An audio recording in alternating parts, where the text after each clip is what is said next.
we want to welcome everybody to Salem High tonight. Just so you know, in case you need facilities, there's restrooms right out here in the lobby, in case anybody who hasn't been here before. And then everybody was forwarded a copy of the agenda, so all the links that I sent in that are still there, and I'm going to switch over to the slide deck as soon as the chair's called meeting to order, and I'll take attendance. Great. Thank you, Lisa. I'm Rick Jones, one of the co-chairs of the building committee. My name is Coleman. Lisa, sorry. Dave Wright. And just as a reminder, this is a public meeting, so we're following public meeting law. It's being broadcast and recorded, so just keep that in mind as we go forward. So I'm glad to call this first meeting. I won't venture a guess as to how many meetings we'll have about the high school. It's very strange for me to be on this side because I'm an architect who works in education, planning for education. So I've been on the other side of this table for 25 years. So it's very strange to be on this side. I'm looking forward. So with that, Lisa, we want to do roll call. Sure. Mayor Pangallo? Here. Superintendent Wright? Here. Co-chair Nate Bryant? Here. Co-chair Rick Jones? Here. Matthew Formica? Here. If I say your name wrong, please tell me. Yeah. Anna Friedman? Here. Anthony Delaney? Here. Megan Scott? Here. Lori Miranda? Here. Glenn Burns? Mario Souza? Here. Keith D'Amelio? Here. Yamali Baez? Here. Paul Vichico? Here. Carla Pagero? Here. Betsy Riccarelli? Here. Chantel Alex Fernandez? Neil Duffy? Here. Bob McCarthy? Here. Beth Ann Cornell? Did say she might be a few minutes late. Yep. Jenna I? Here. Elizabeth Pauley? Here. Z? Here. And Lisa Golden. All set. Thank you. Just.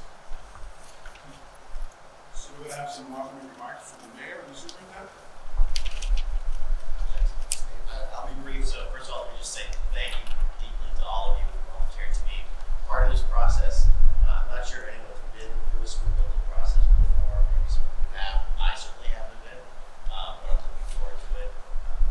Both as a mayor and a member of the school committee and as a parent of children who are in the school system here, it's a really exciting opportunity to, I think, create something that's going to last for generations and serve our kids for generations to come. So thank you again for being here. As was alluded to by one of the co-chairs, probably going to be a long process, but we're going to try to make it an enjoyable one, and really appreciate all of you offering your expertise, your time, and your passion on behalf of Salem High Schools in our city to do this. So thank you for being here.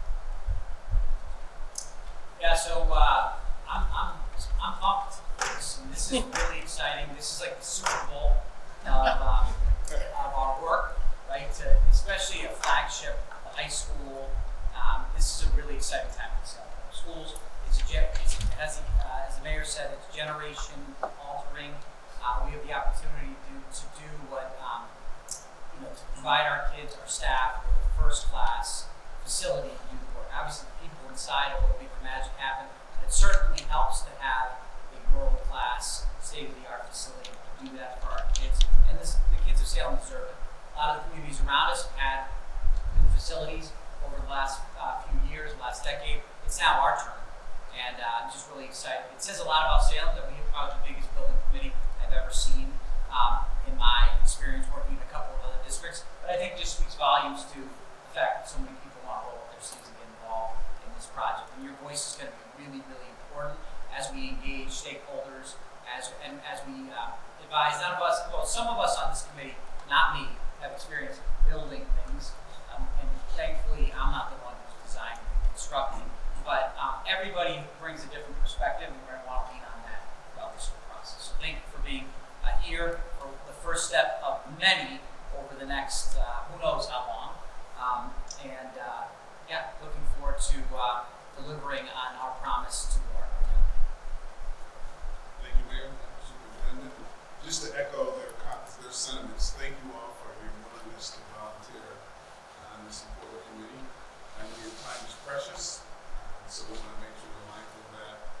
would like to do, however, is just go around the room. Real quick introductions, who you are and what your relationship to Salem or Salem Public Schools is. We're going to be together for a while, so it's good to get to know faces. And I think everyone is going to name tag. Except for Superintendent. Nice. Okay, so why don't you start with all the way down there? Yamali. So my name is Yamali. I work at Salem Prep, and I'm also a parent of kindergarten at Ridgecrest. Matt Formica. I have sixth grader and a fourth grader in the school system, and I'm a professional engineer. Familiar, grew up in Salem. I got 3 kids in the school system. Right down the road. Had cockroaches in there. Jenna, kids went through the system, now out, and been in Salem like 20 years. I have about 25 years of construction, public sustainability, energy efficiency, and all that kind of stuff. Would you mind just turning your name tag around? Sure. Oh, I didn't even realize that. I don't need to know that. I'm Megan Stott. I am the city council representative right here, right now. So my face for this representation might change next year depending on who the representative from council will be. But I'm very excited for the project. I'm also an SPS parent with a daughter at Collins.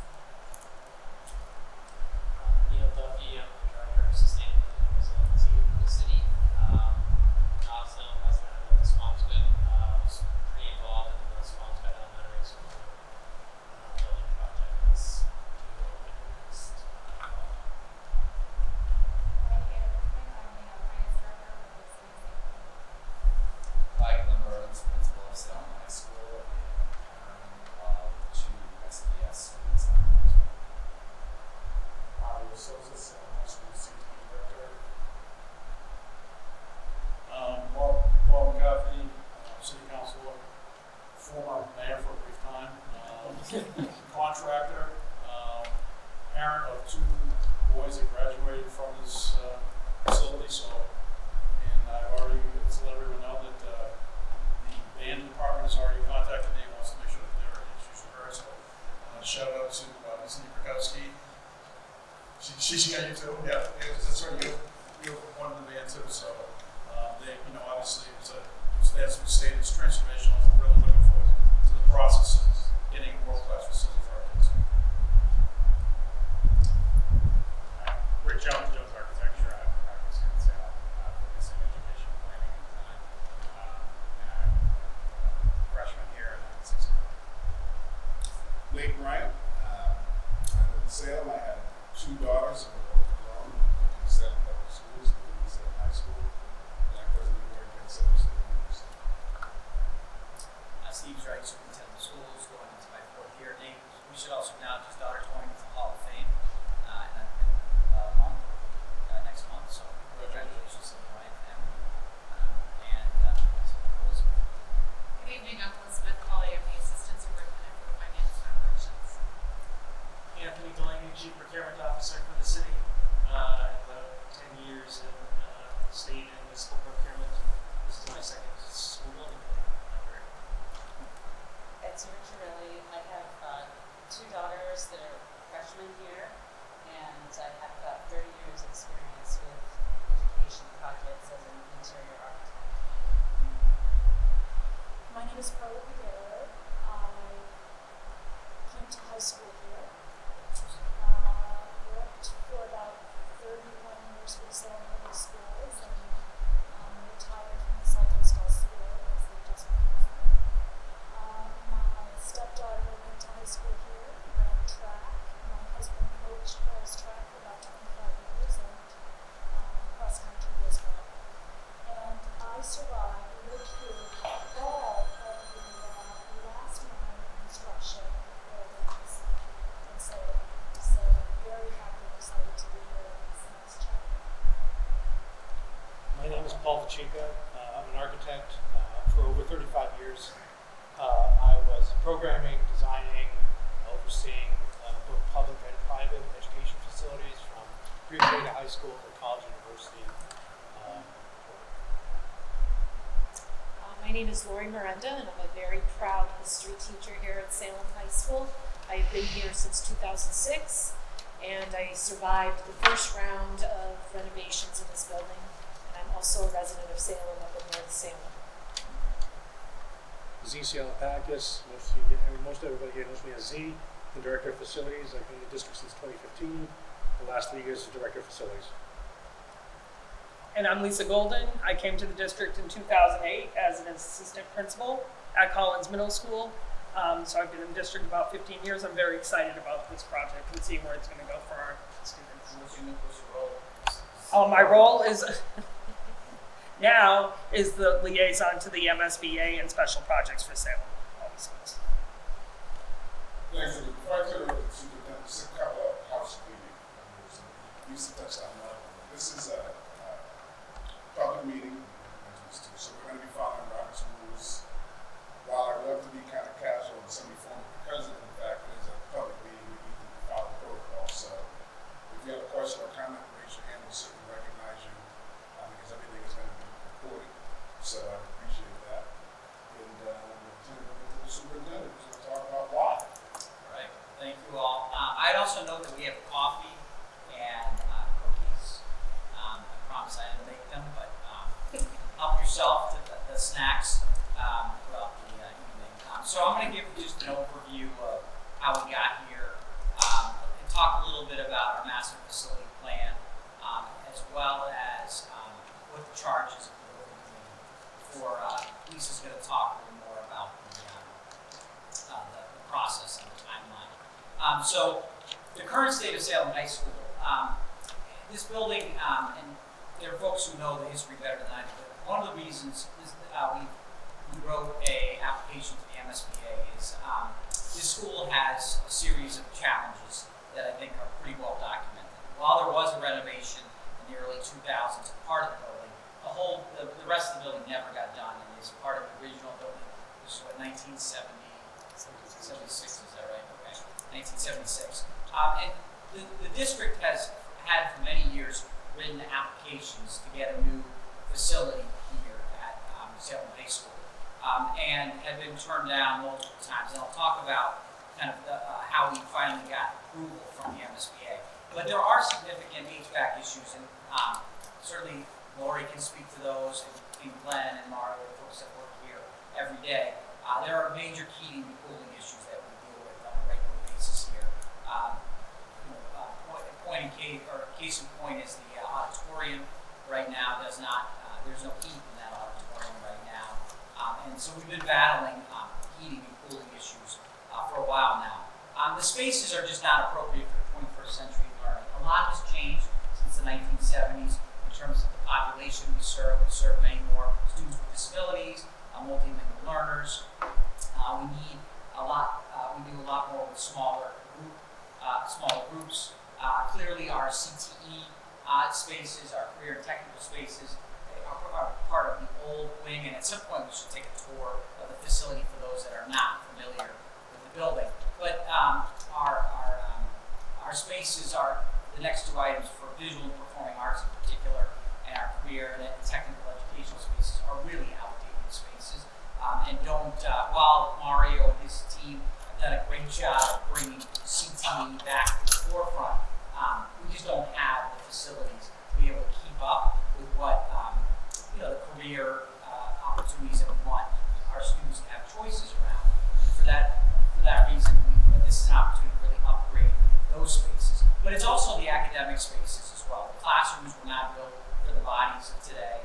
And again, we also run many, many more programs. So while this building, somebody told me today, was built to hold 2,600 students, that was back in a time when we did not have to have as many smaller classroom settings for young people. We offer a lot more counseling. We offer a lot more support again for English language learners and for students with disabilities. Not surprisingly, our systems are unsustainable and inefficient. This is obviously not the most sustainable facility. It is a energy hog, as we can attest to. Our finance folks can attest to. It's, this is by far our largest and most costly facility to run, and it's running on obviously outdated systems. Our safety infrastructure is not set up for what schools are built for today in terms of keeping staff and students safe. We're now learning a lot more about what buildings need to be outfitted in terms of security and set up so that it's not our staff and students aren't at risk in ways that threats that were not present when this building was first constructed. And then we also risk non-accreditation. We did just get accredited, which is great news. But part of the reason why we got accredited is they knew we were getting a new facility. We would not have gotten accredited, but you can speak to some of that as well. When we first entered the 10-year accreditation process, we were told that we would likely fail around the facility. And we welcomed that because we thought that could help us get a project, but it turned out they came just after we were approved by the MSBA, so we were able to get full accreditation in Salem High to accredit, met in every criteria for accreditation. So it speaks very highly of what is happening in the building, and we met all those standards. We likely would have failed around the facility if this opportunity had presented itself. I don't know if any Z wants to add anything, Glenn wants to add anything about the current state of the school. To piggyback off the accreditation process, the notes of the accreditation process, they say it is a 10-year process. It's just not every 10 years. It's ongoing. That we need to continue to invest in the building and continue to upgrade and fix things as needed to keep the building. And that's what they did see in the process since 3 years prior. They had listed us not meeting 3 out of 5 standards. What they had seen is a huge shift in what we had done to upgrade the building and to keep it functioning for our kids, from upgrades in our CTE spaces, HVAC upgrades, the heating and cooling that could be handled in an expedient and affordable way has been handled. But there are still many things that, like this year, we had a small gym go out and our auditorium. We have to make choices between which one's going to have heat and which one's not. And those are some of the issues. The spaces, again, Salem High School is investing the best they can to try to upkeep with touch screens in the rooms. The placement of those touch screens aren't always ideal because of other stuff in the way that the rooms are set up, and teachers have commented on those and asked those to be moved. And it's just the reality of our building is it's not suited for the academics and what teachers are being asked to do today's curriculum and today's resources. The CTE spaces are mostly outdated. We do not have the square footage that the Department of Education is asking for. We're doing the best that we can with the spaces that we do have through lab modernization grants, through the Department of Ed, we've been able to show upgrades and to increase enrollment. But that's a new building is going to put us into a whole different stratosphere because we have people that are operating, utilizing great curriculum. We have good resources now, but it's all crammed into space. We're really limited on what we can ask kids to do, how many kids are going to have access to these things. Same thing with our science labs. Last year, we had people come in for to do gas piping that because gas has been off for years. So we're upgrading a lot year by year. And that's still, every time you upgrade something else is falling apart. And that's just the nature of the building that's over 50 years old. We just can't financially do all of it. And funding is the most important thing, obviously. But this building is getting to the point where funding is not really the option anymore. We're running into a problem where parts are no longer available for all of our integrated systems. And as of right now and in the near future, we're not going to be able to meet any of our sustainability goals with the equipment we have. So everybody here, all right? Just, if you wouldn't mind speaking a little louder. Pardon me, the systems are. Help us out here. We're just trying to prove the point.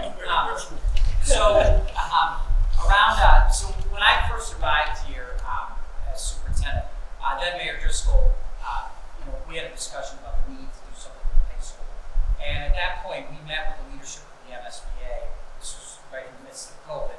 And what they told us is you really have to do a master facilities plan to submit with an application if you're going to get considered, if you're going to be considered for a new facility. What they wanted to see is that the conversation about a new high school also included some forward thinking about the rest of the portfolio.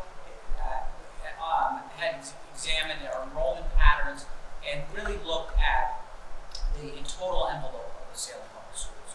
And so at the time, Mary DeLye, who was the Assistant Superintendent for Finance and Operations, we were able to work with Canon Design.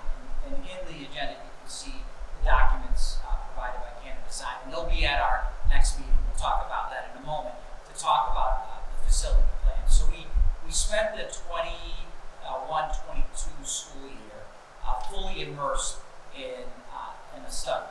And there were three key challenges that we wanted to look at. One was the enrollment decline at the time. The good news is actually our enrollment is back up, especially at the high school. We've actually grown almost 200 more students since 2020 at the high school level, which is going to be something interesting for this committee to consider as we look at the enrollment of the new facility. But the district had declining enrollment up until the last 2 years. We've seen big bumps in enrollment. But we wanted to really study, how much space we had, what our envelope looked like, and also looking at the age of the facilities. The fact that we hadn't had a new building since the Bowditch building, which is now Horace Mann, which I think 2001 was the last brand new facility. There had been renovations, but that was the last brand new facility. And so really to look at our the different facilities, and then to look at the needs of our increasingly diverse population to make sure that we were setting ourselves up well for the next 50 years or so. And so that's what the study went into. You can go to the next slide. This is what one of our teachers said at the time, who was quoted as part of the process. I'll talk a little bit about how stakeholders were involved in the master facilities plan. But I think this captures it well. We want to be competitive in this educational marketplace. We know families have different choices of where they can send their kids. We think facilities is a part of that. That's clearly not the only thing. And certainly some of our competitors have brand new fancy facilities like Essex Tech as an example. And we really want to make sure we're retaining students and families because they see us as the best and first choice in the city of Salem. And I think, again, this master facilities plan was an opportunity to give us more information about where we needed to go as a system. So the process, this happened during the 21-22 school year. It was led by Canon Design, and Paul Mills was the lead. He'll be here at the next meeting to talk more about it. And again, we gave you in the agenda a copy of the full report, and we gave you a copy of a slide deck that was shared with the school committee at the time. They looked at enrollment projections, student migration patterns, and baseline of facility conditions. At the time, which was really in the throes of COVID, which was a tricky time, but we had two different advisory committees. We had a community engagement team that, we did a lot of community engagement at the time. There were forums and surveys that went out. The forums in person were not always well attended because it was COVID, but the virtual forums, we did have a fair number of people, and we had, and the surveys were well responded to. 900 constituents participated in that at the time. And then we had two advisory committees. One was led by district folks, and some of the people in this room were part of a steering committee of educational operational leadership of the district, so that we could be involved and be asked questions about some of the findings. And then we had a larger stakeholder advisory committee that had students, teachers, parents, and local business and community leaders who were part of it. And I think Canon really pushed us to be open-minded, kept asking us what's on the table, what's off the table, and we basically said, we want everything on the table. We want to get everything out. We think any option should be on the table. We should be talking to our constituents about a variety of different scenarios. Next slide. So they looked at a lot of different options. I think they drafted about 25 different possible options as they looked I mentioned, they looked at demographics and enrollment, they looked at our programs. They understood that as a system, we had some unique features. We're lucky that we have career technical education programs. Most cities now got rid of their programs. We are so fortunate that we kept them in Salem, and whoever made those decisions, I applaud you, because every district is trying to get those programs back right now. We have obviously a plethora of special education programs. We offer 2 alternative programs at the high school level with New Liberty and Salem Prep. We now have pre-K in our portfolio, which we didn't have for 3 and 4-year-olds. I should have mentioned dual language is now a program and a service that we offer families as well. So those were all things that had to be considered. These are mission critical programs that we wanted to make sure stayed in the district, and we had gotten good feedback about. And they looked at all kinds of things related to each campus, each site, and other community assets as they review the different options. All options, like I said, were on the table. Renovation was on the table. Building, new construction, replacement, consolidation, grade reconfigurations, and attendance policy change. As you know, we have controlled choice student assignment at the elementary school level. So they pressure tested everything. They talked. All those things were up for discussion as they engaged stakeholders throughout the process. And then they made a series of recommendations that I want to share with you, and that the school committee vetted, that I think is important for this committee to definitely consider. So you can go to the next slide there. Okay. It's going to test my eyes here, so I'm going to read it off here. So, in terms of the recommendations, on the left-hand side, you can see what the master facility plan recommended. On the right-hand side is what the school committee's take what was on it. We had a retreat in September of 22 to review the master facility plan recommendations. The school committee heard them for the first time in June of 22, and then we had a retreat in September of 22. The first recommendation was to rebuild the high school with a new middle high school serving the majority of Salem's 7th through 12th grade. So the recommendation was to look at a 7th through 12th. That came out of the master facilities plan. The school committee's take on that was, yes, we want to rebuild a high school, but we want to explore how the middle and high school grades can co-locate. Not a definitive, that's what it's going to be. I think that is a consideration that we're going to have to make as a committee. Is what is this new facility look like? It's very important that folks know that the application we made to the MSBA was to look at a new facility at the Salem High School site. It specifically didn't say new high school. It said a new facility at the Salem High School site, with the understanding that we were interested in exploring the possibility of different grade configurations at this location. All right, so that's really, really important for our future work as we look at feasibility. People in the community are already saying they've already decided. We haven't decided anything. You're all going to be part of that conversation. The school committee obviously needs to be part of the conversation. The city of Salem, the mayor has to weigh in on those things as well. But we wanted to leave that option open. And the school committee was not as definitive as saying it has to be 7 to 12, but the interest was in exploring. All right, and so that's on the table for us to discuss. The facility plan recommended looking at a more consistent configuration of schools citywide. Right now, we offer a lot of different, multiple configurations. We have an early childhood center. We have a K-8. We have some schools that are pre-K to 5. We have schools that are K to 5. We have a 6 to 8, and we have high school. There was discussion or the recommendation to look at a K to 6 or a pre-K to 6 configuration, with the idea then all students would end up going in 7th grade to this new high school, middle high school experience, or junior high experience. The school committee's take on this was examine the possibilities. They wanted to keep the Saltonstall grade because they wanted to better understand the impact that would have on families and so forth. But this is another area that we have to have further conversations about. The recommendation from the facilities plan was to have one specialized early education center. Okay?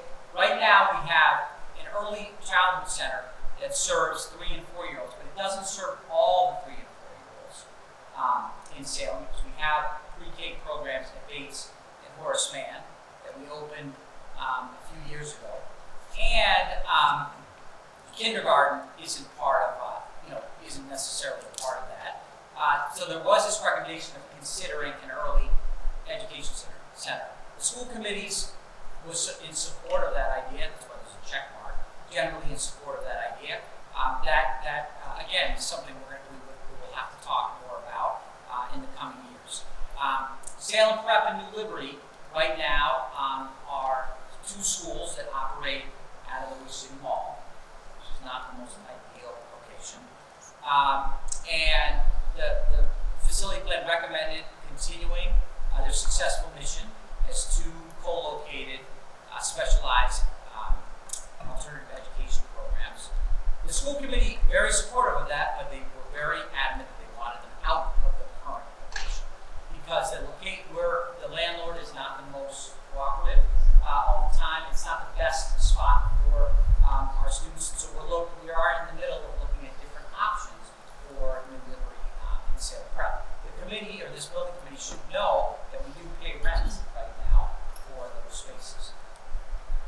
Another recommendation was to maintain the current choice enrollment policy. I think the master facility group or the plan, thought that there needed to be more conversation about it. It was mixed. It was pretty split overall how people felt about it. I think the school committee, and we have a retreat this weekend, wants to talk about, wants to further study the school choice system. The assignment policy allows choice in the city of Salem, which is a unique option that we have that most communities don't have. But there are pros and cons of that system. And so as we talk about being a more equitable organization, that's something that we need to wrestle with as a community. And then the facility plan also recommended no building closures at this time. There was a lot of discussion post about its closing that community members gave a lot of feedback on. And so one of the recommendations, given sort of our needs, our size of our enrollment, the recommendation was to pause on closing facilities that right now we needed to look and examine at our existing facilities to make decisions about how to best use them. The school committee came back and in September and felt that was the right thing to do at this moment, was to not close any additional facilities. Why this is important for this committee is, can you go back, Lisa, for a second? Sure. Yeah, I think all of this is connected to one another, right? There are ripple effects of building a brand new facility, depending on what that new facility looks like. What we decide is the grade configuration. It is also the opportunity to make larger scale changes in the way we assign and enroll students in the Salem Public Schools. It makes sense to think about it together, and that's what really appealed to the MSBA in our application. That we didn't want to make a swap of one building for another. I think our application was compelling because we had done a master facilities plan that had some considerations and recommendations that would impact the entire city, and think about how the entire education system can move forward and improve for young people. And so I just want to keep that, I want people to be thinking about that. And between now and our next meeting, if you get a chance to really look at I just did a very cursory review of what some of the recommendations are. There's a lot more in there. There's a lot of data that's worth really looking at, and we're going to bring the architect of that to the next meeting so we can go more in depth. Because I think these are contextual pieces that are really important as we make thoughtful decisions about the future of this facility and the Salem Public Schools. I'm going to pause there because I said a lot and see if there's any questions. Or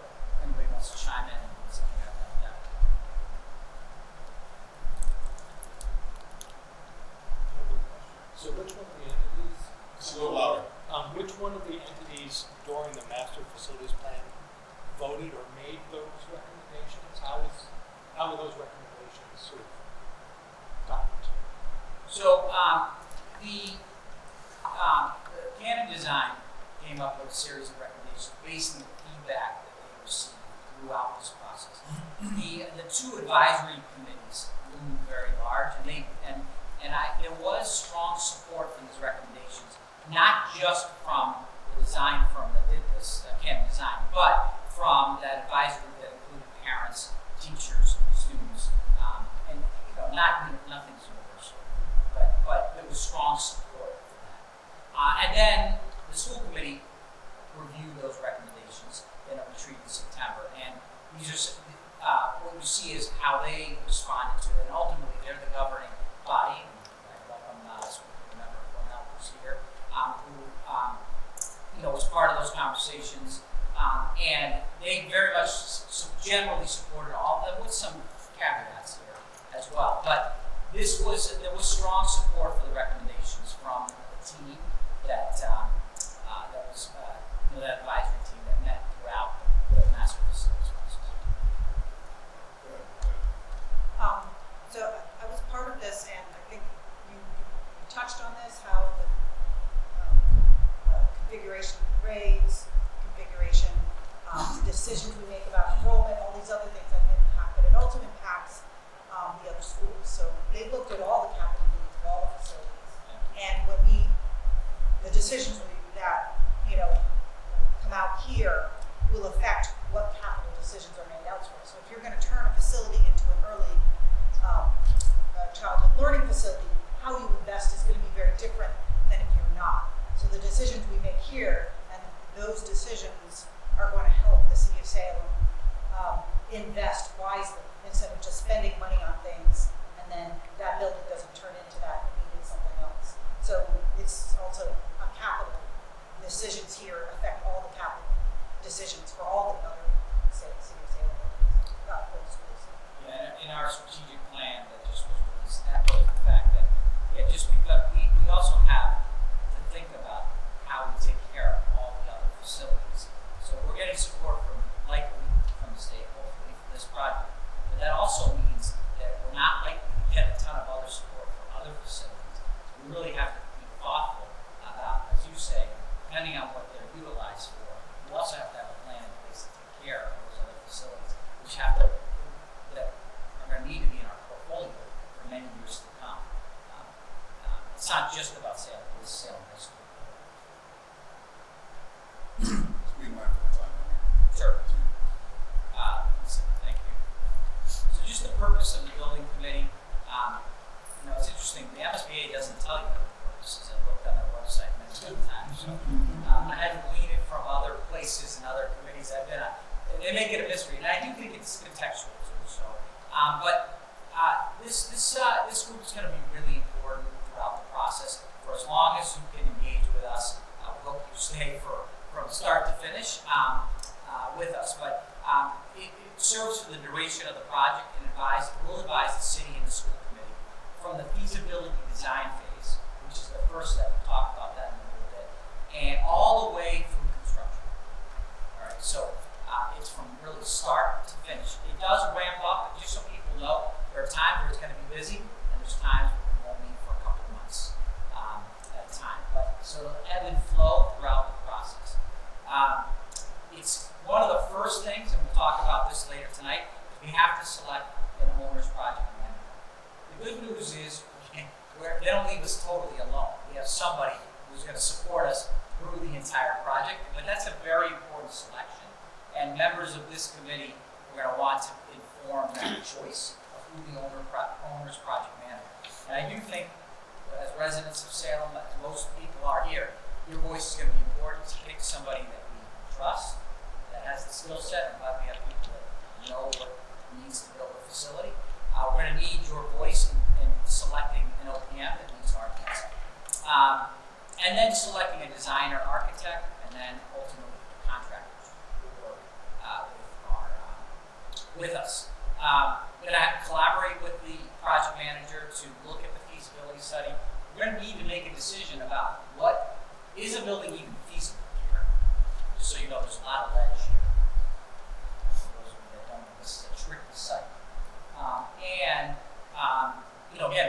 what's the grade configurations? All of those things have to be discussed, and I think the school committee, I know the school committee is going to want all of you to weigh in and provide recommendations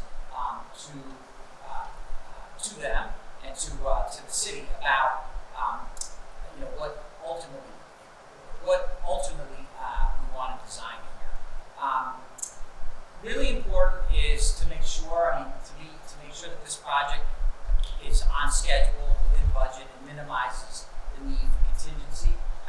Questions you ask, your review of different documents and decisions we make. We're going to have to make decisions about how to use the resources in the most efficient way that makes the most impact for our young people.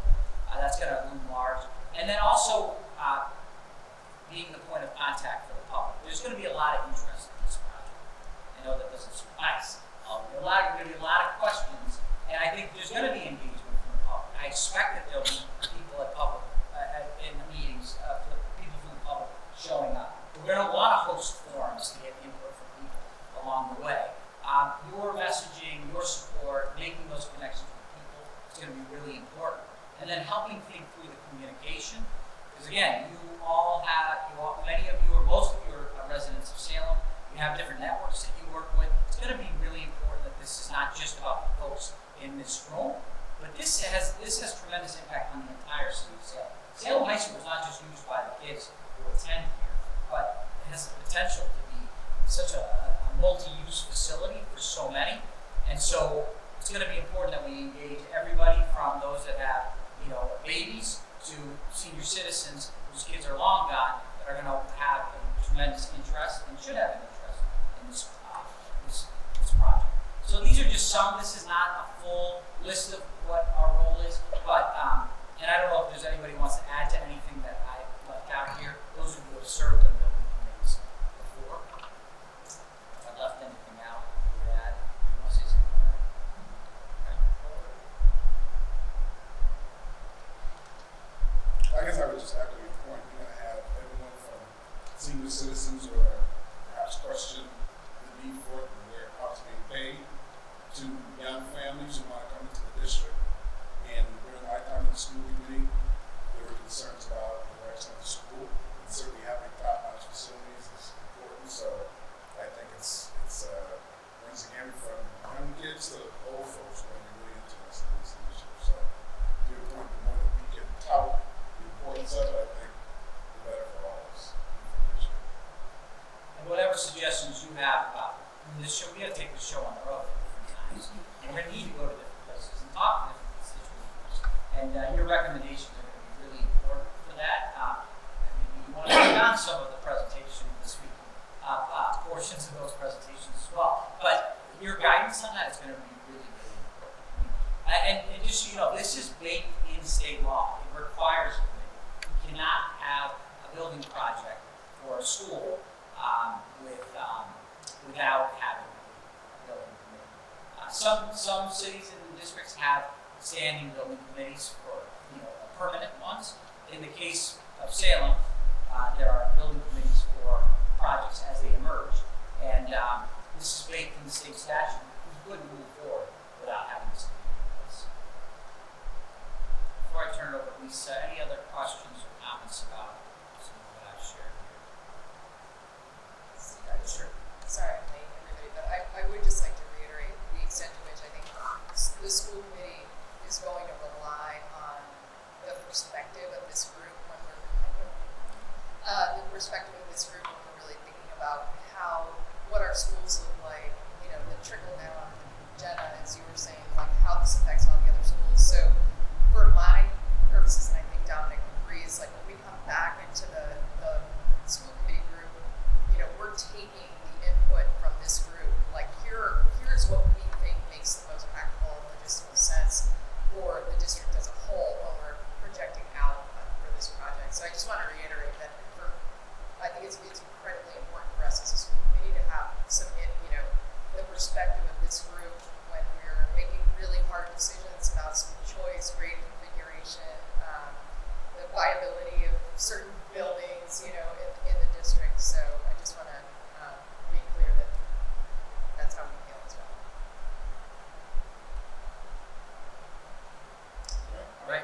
Lisa, I'll turn it over to you.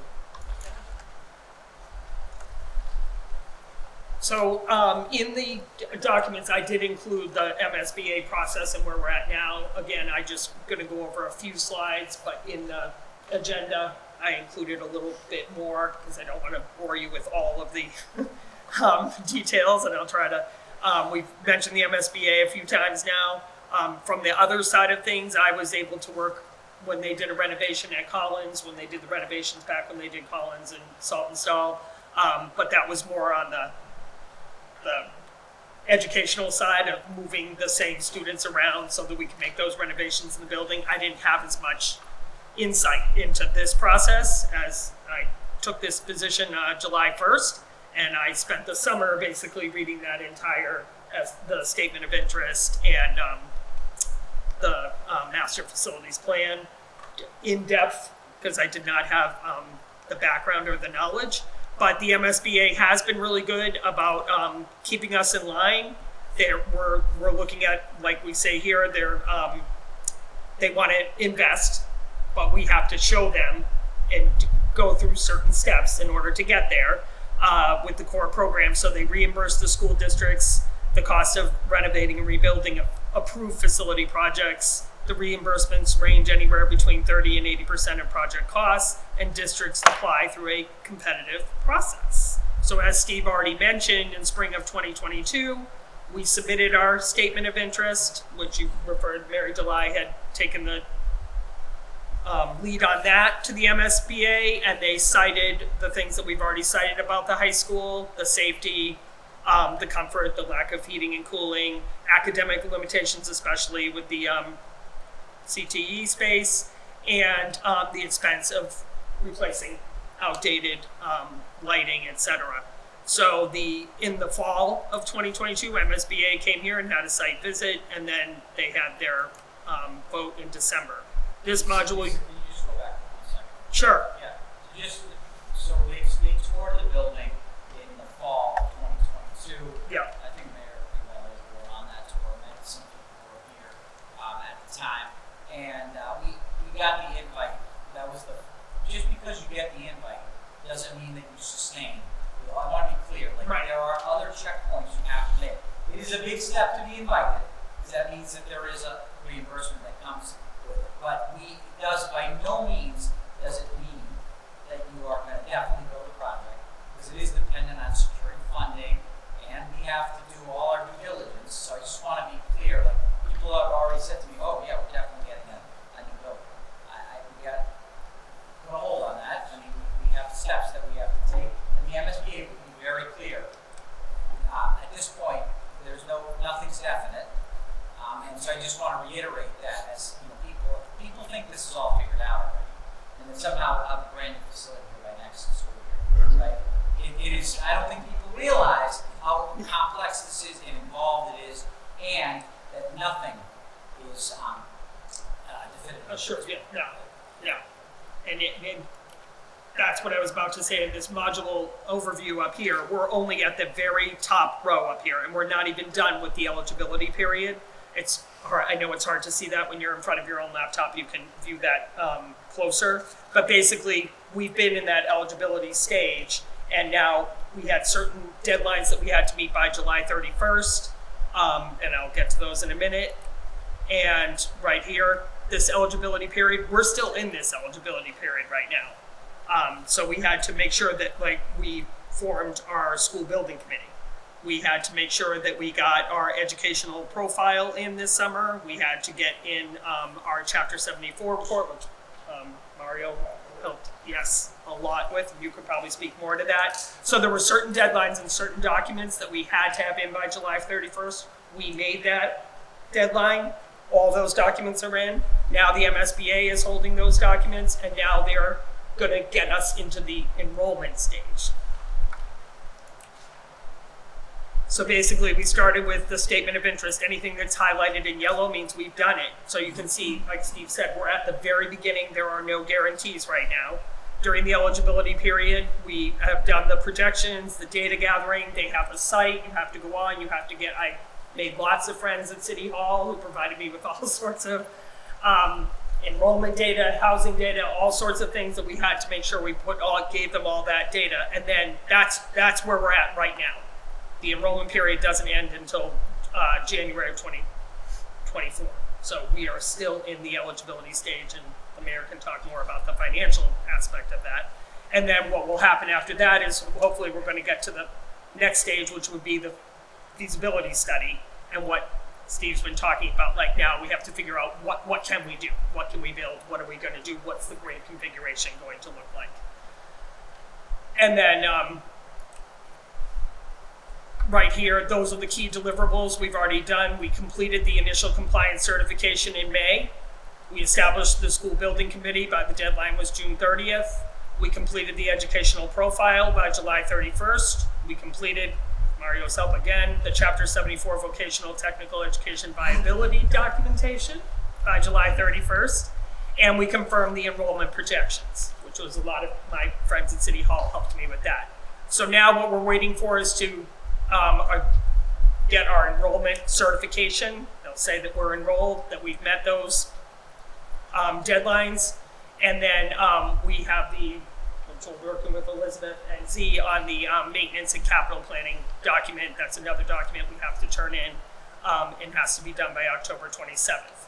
All of this, like I said, the eligibility period is leading to January 26th, which we would have the local vote, which the mayor will talk more about that, in order for us to get to our feasibility study agreement. So essentially, we're still in the eligibility stage until the end of January. We are at the very, very beginning. Do you have any questions? Let me just go back to this. Yeah. So I was just going to ask you, so these might be documents of interest to committee members, the enrollment projections, and maintenance and capital planning information. That's information that I do. We don't have to distribute to everyone, but maybe if people are very interested, they can reach out. We can put it on the website, okay, we'll talk about it in a second, so that everybody can see, because they're public documents. Yeah, that, So, Call me Matt, but sorry. I know what it says there, but anyway. Whatever you want. Just, I guess, and maybe I missed it and whatnot. These documents are related only to the 7 through 12 facility, or is it all these district programs collected? This facility. Okay.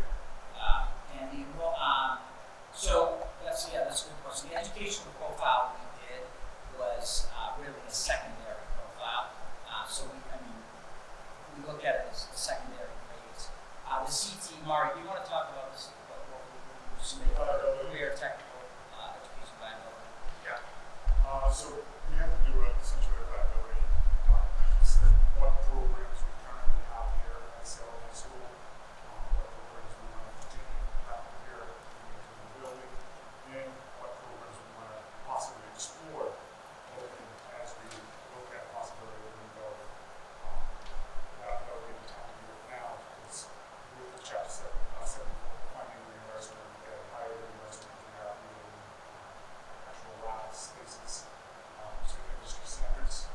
So that's where that viability comes in.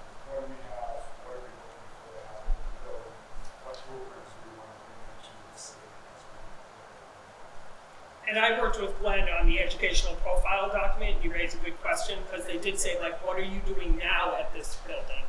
And then what could you see doing in the future at this building? So if we were considering any kind of grade reconfiguration, they wanted us to address that in the document. We kind of left it pretty Very, yeah, very vague. yeah, very open. There was a big global, big picture of how it all felt in the district. It seems like this is now focused on this facility. Is that fair to say? Yeah, it's focused on this facility. I think we're going to rely on the feasibility study to tell us kind of what options there may be. This is all preliminary sort of, I don't want to say compliance, but we don't have to get into any of like that right now. It's just we had to, around this is sort of what's our vision for education generally in the Salem Public Schools at the secondary level. What's our vision for career vocational technical programming on a very, very broad level. We'll eventually have to get much more specific as we decide, narrow down what the specifics are.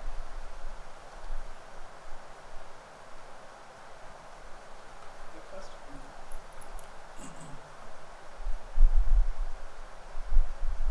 So then this was your slide.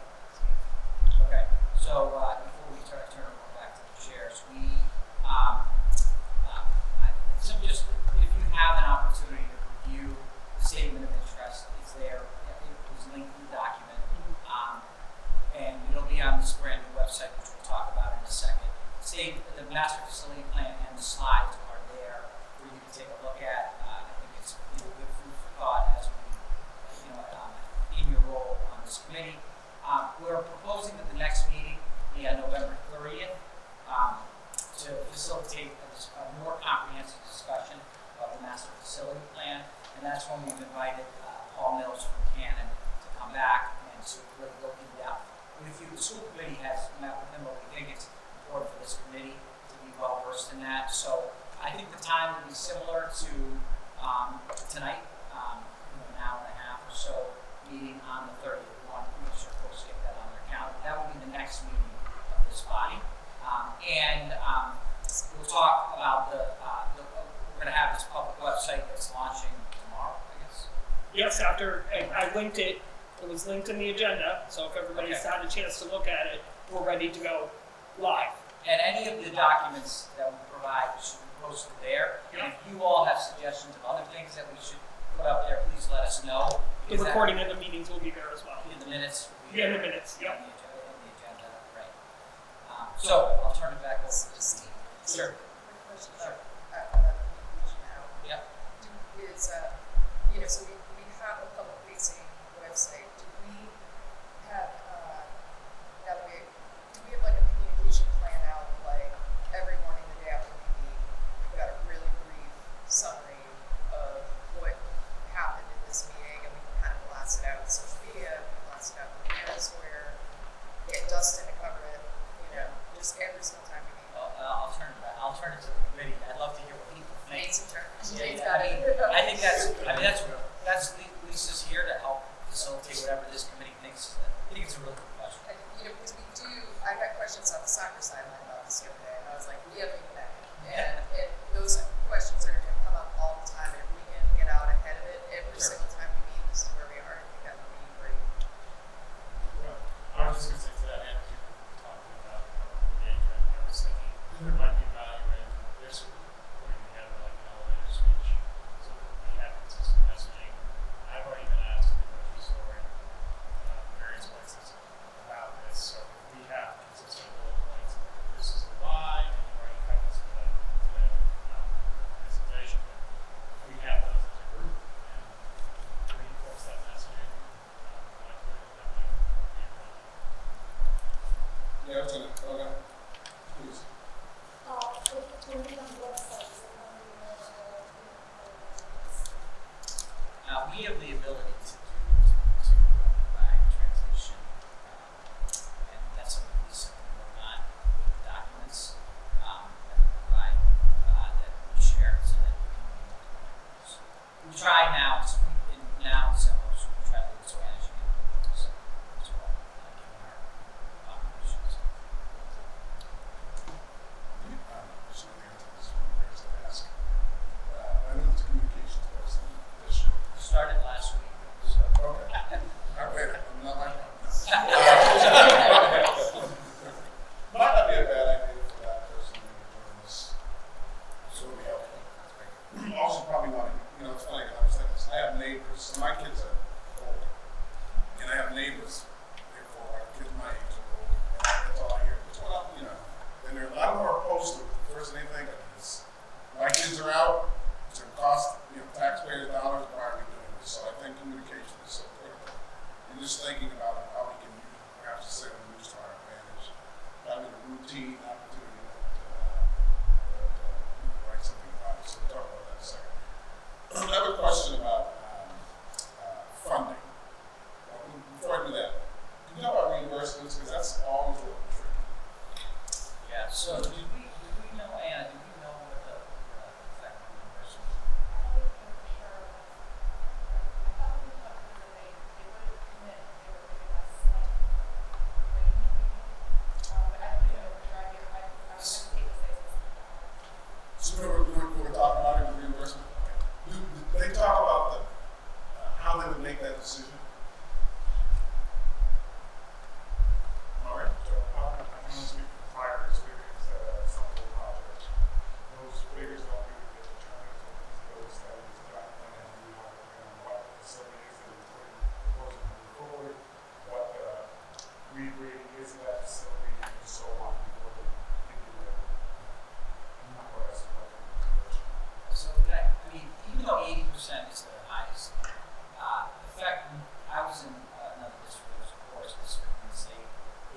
never is as high as you think, because based on the square footage, it only covers a certain amount of square footage, which is never enough for the size of the buildings that you have to build. So the effective reimbursement on the poorest community, even though they were an 80% community top, it ended up being in the high 60s.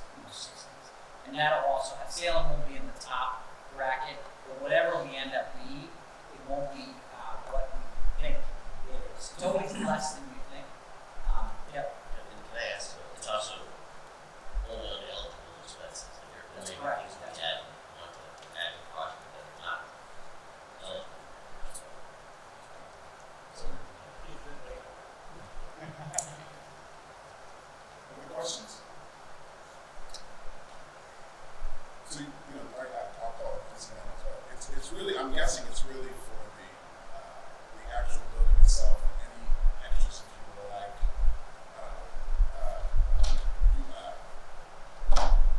big screens, that's none of that stuff, correct? They're gonna have different reimbursements depending on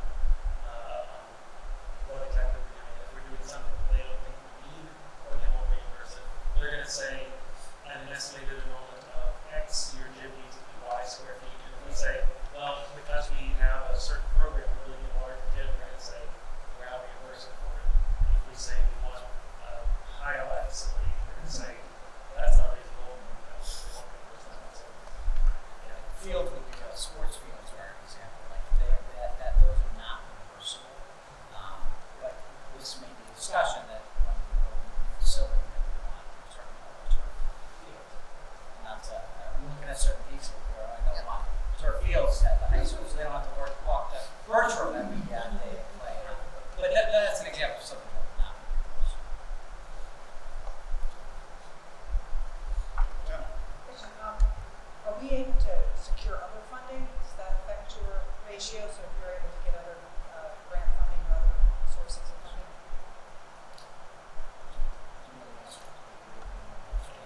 Don't know for a fact. Well, you also can earn extra incentives, right? Depending on how green the school is, how sustainable it is. There's going to be opportunities like that. And so there are other programs that you can apply for, depending on what the interest is that we can make that can help with offsetting some costs. So, you're thinking like, there's something like the Inflation Reduction Act related to sustainability. Does that add to, does that affect reimbursement when they count that in our costs? That's a good question.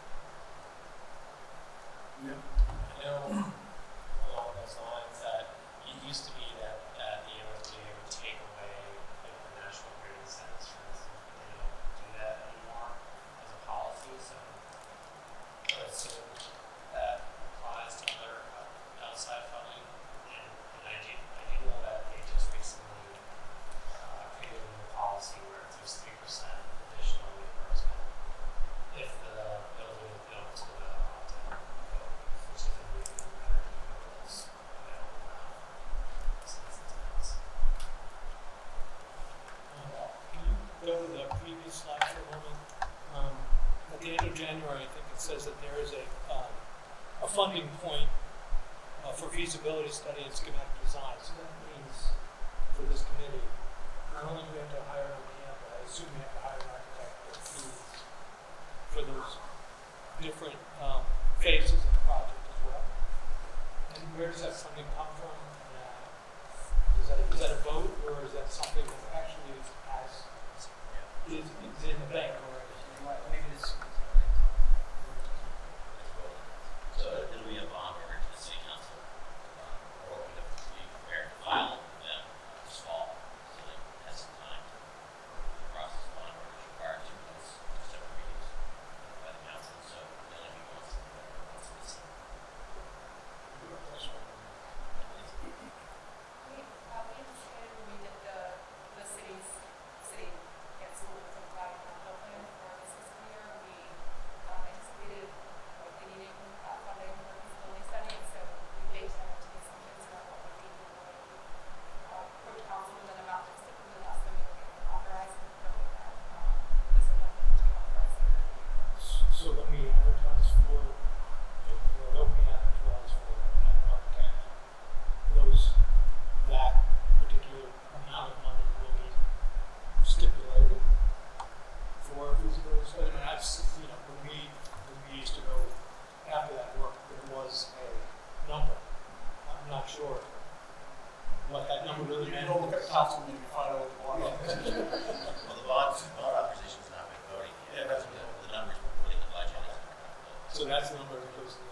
So does that mean that we do not have to have an architect selected by some point? We have to wait till we secure the funding before we can, advertise. But I think we want to be prepared, so as soon as that happens, then we can start posting for, and I know that's on the agenda here, So that number is the number that anybody who's interested.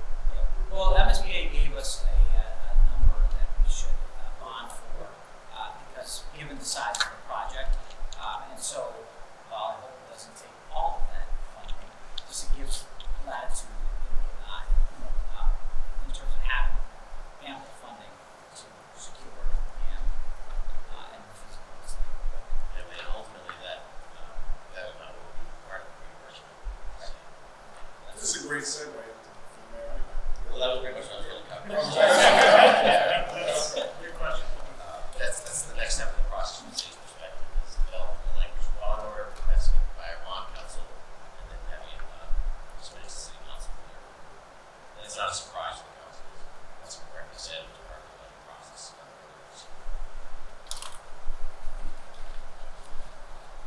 You want to talk about enrollment certification? Oh, I'm sorry. No, it's, I guess it goes back to, obviously, everyone in this room is committed to the best building we can for our kids.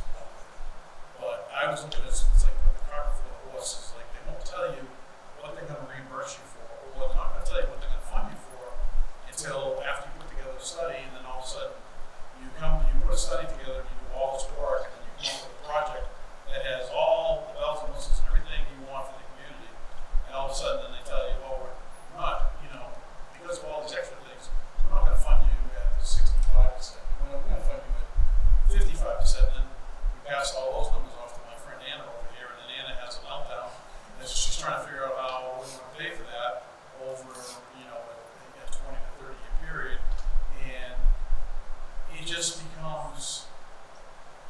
I always find it.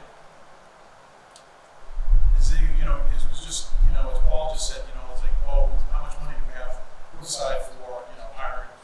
Well, it's like playing poker, where you're showing your hand. It's like all of a sudden we're going to bond for a certain amount of money, so anybody who wants to go and bid for that, is going to say, okay, the city's allotting X.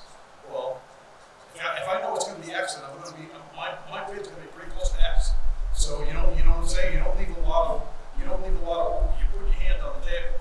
And unfortunately, we put our hand on the table because now we're going to go through all planning, and we're going to come up with feasibility and size and scope of the building we want. And all of a sudden they're going to come back and say, well, these aren't covered, this isn't covered. And all of a sudden, what you think is, as you budget and try to anticipate what that percentage back is going to be, and then it's changed, and all of a sudden the burden shifts back to questions that we get asked at the supermarket and at wherever we are is, what's the cost of it being, how much is it going to cost the taxpayers?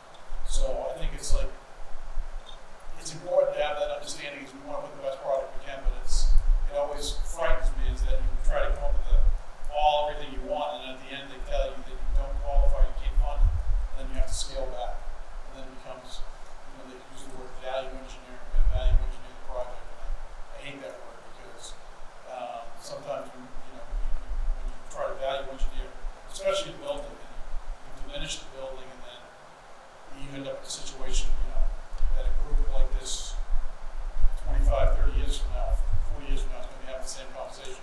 Well, this system doesn't work because they didn't do this back then, they didn't do that, or whatever the choices that we make aren't going to be sustainable. So that's the difficult part of this process, as I look at it. It's coming up with that wish list of what we want and understanding how we're going to pay for it. And they don't tell you what they're going to pay for until you come up with a wish list, which is, tell me what the money is and what you're going to reimburse us, then we can come up with a plan that's feasible right after that. So it's going to be fun.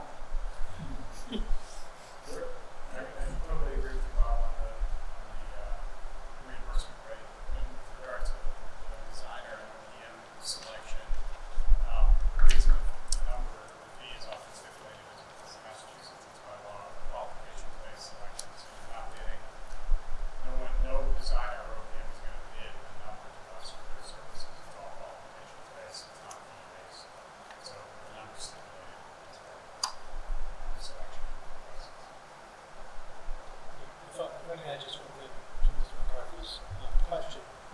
From my experience, the OPM in particular is going to have to be relied on to give us a lot of information about what is eligible and what is not eligible from the MSBA's point of view, and be able to at least guide us in some respect to, if you want this, this is not eligible at all, 0.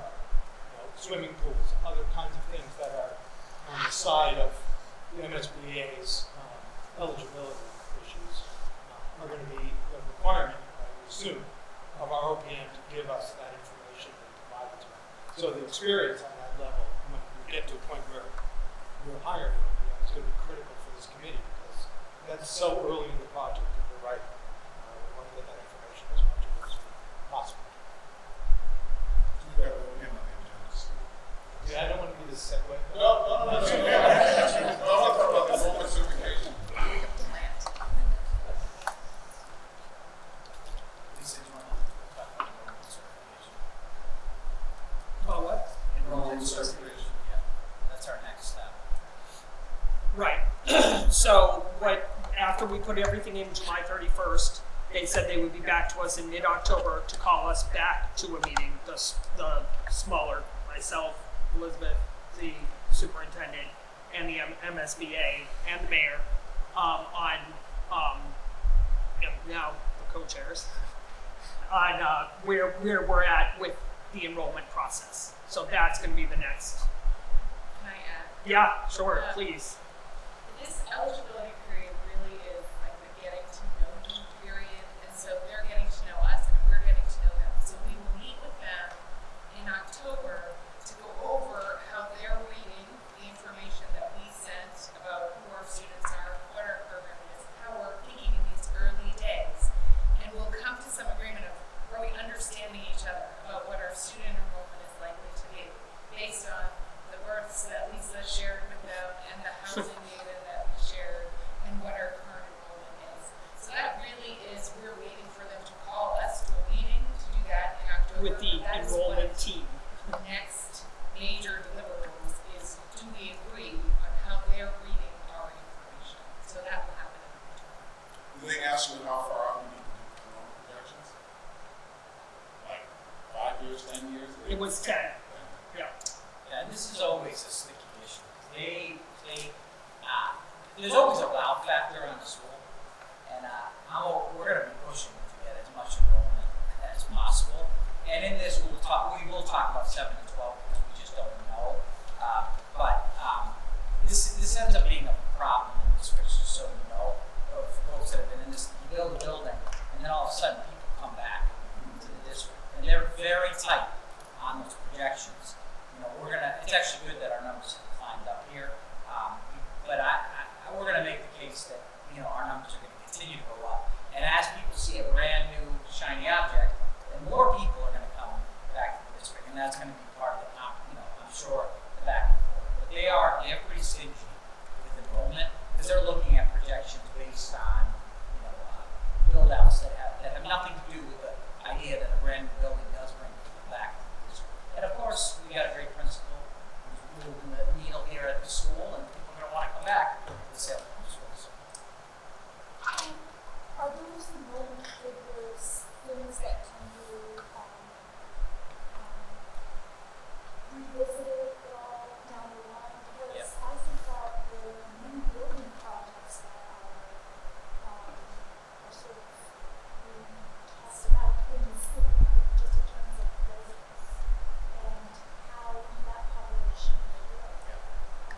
Over time, and what that pipeline means for students and buildings. Yeah, to Elizabeth's point, we're early on right now. There will be a point of no return, obviously. But I think we've got a little leeway in that. These are just preliminary discussions. But if you have information about that, I'm sure the city hall does about where they think the population may go. We have to submit data to them, but there's also things that we don't necessarily see or know about, and that I just want to make the case for the biggest program we can get because you just never know over time. We didn't know we were going to have 70 new children schools a year ago at this time that are at these complex in Salem State. It's great, but those are the kinds of variables that a community like ours may encounter. When we able to make like comparative Here. projections based on, sorry, I'm wondering like, are we able to look at neighboring communities like Beverly, which had that exact issue, right? They built a shiny new building and then people started coming back into the schools. Like, are they interested in sort of comparative projections based on what's gone on in the neighborhood? Is that something that we can leverage to make a case for greater enrollment? Like, we get that data from Beverly as well.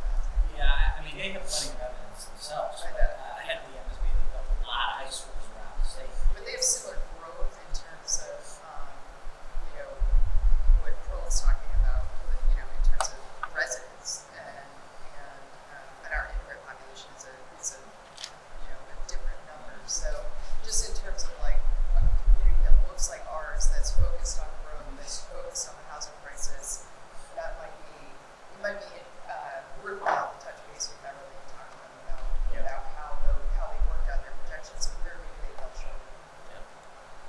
That's fair point, yeah. Just be mindful of the time. The last question from Mark to the end. So as Susan is right and Mr. Chief indicated, like we want to hit the ground running on January 27th. If funding goes through, we get passed, we want to be out and we can be in right away.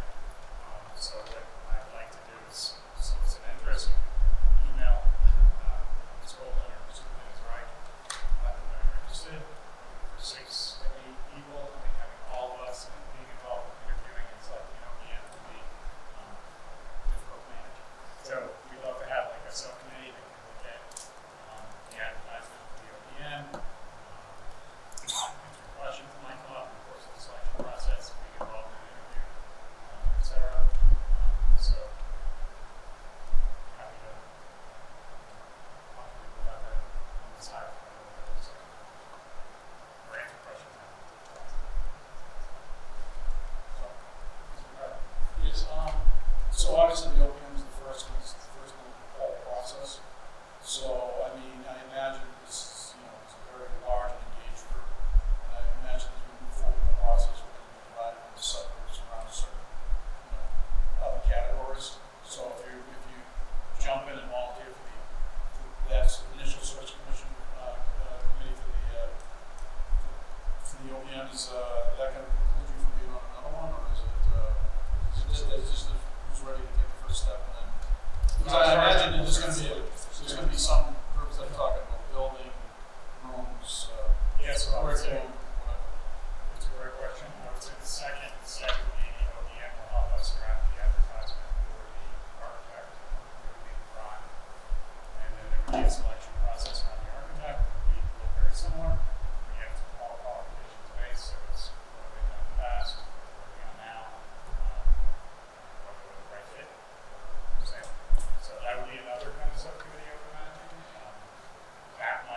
There might be overlap there because it's people who are more interested in the kind of design and building. And then as you get deeper in, once we have a designer on board, there would be a few workshops that we completely focused on CTE, which of course Mario and maybe other folks in the room would be, Mario would have to be deeply invested in. There'd be other areas of focus about the building systems, where Z would need to be on point. So I think everyone will kind of gravitate to those workshops over time. But if you want to be on every single committee, that's fine. Maybe the four of us can talk about potential, like I'm thinking of communication committees tonight. So maybe we can identify what we think might be some committees and then share it with you all. Engage your interest. Does that make sense? It's a good question.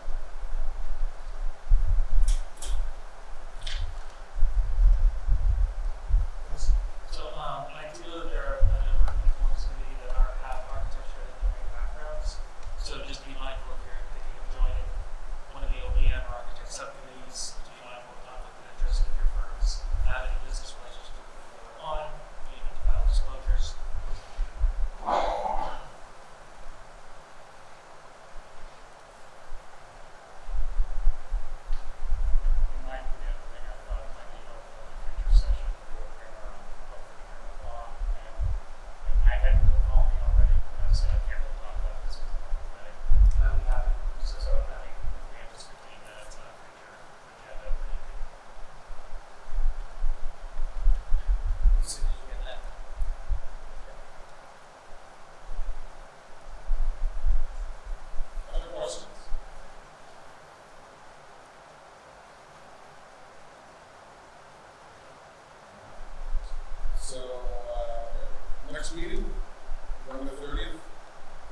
your time, Lisa, 6:30?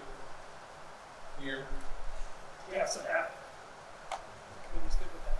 and have all those.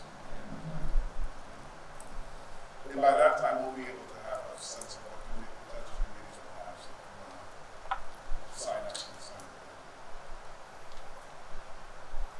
Anything else? That's my comments, questions. So, comments, questions, I'm for adjournment. We'll leave that a discussion.